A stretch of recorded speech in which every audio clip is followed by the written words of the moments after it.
Ito lang mga katurok yung manok na kinatay natin. Tagalog na manok. Gagataan natin.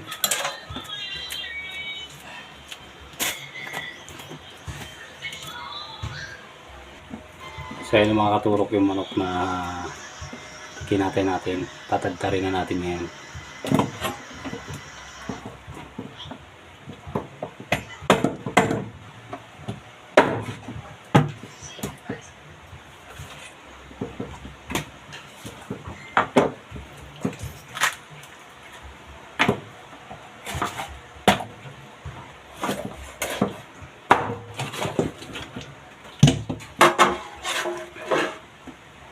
Ito lang mga katuro ko, naiwan na natin.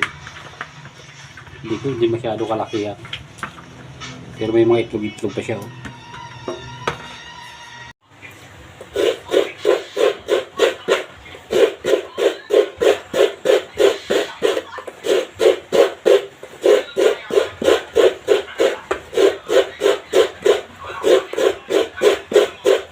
Isa muna natin mga katuro yung bawang at sibuyas bago natin gataan.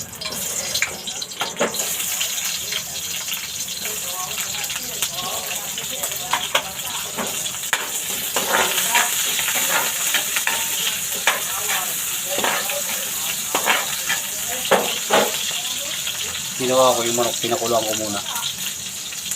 Saka natin i-gisa para mas mabilis lumambot.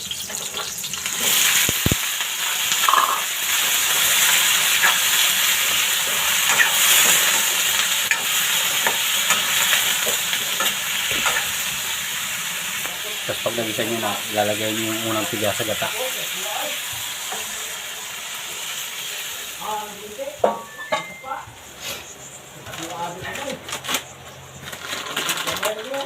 Lagyan yung paminta.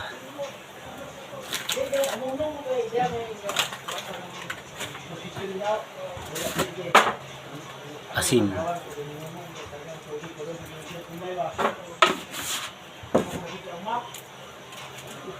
Aji na mo ito.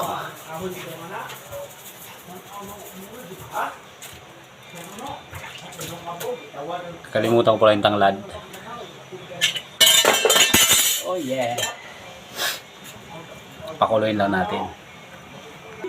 Ilagay natin yung anlisili. Tikman natin. Ayos. Tingnan nyo lang mamaya pag kumain kami. Kain tayo mga katurok. Ito na yung manok na ginata natin. Oh. Ilagyan ko malunggay at saka paya.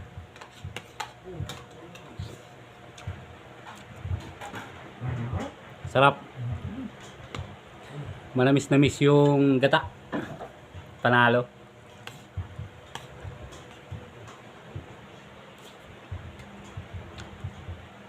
Native na manok. Medyo makunat-kunat pa nga lang.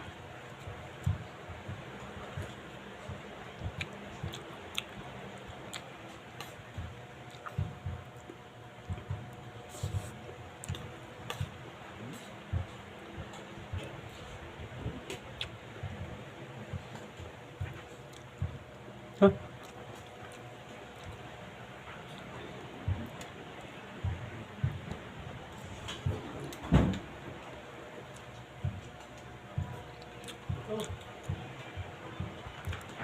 Kuya, melted pan dito.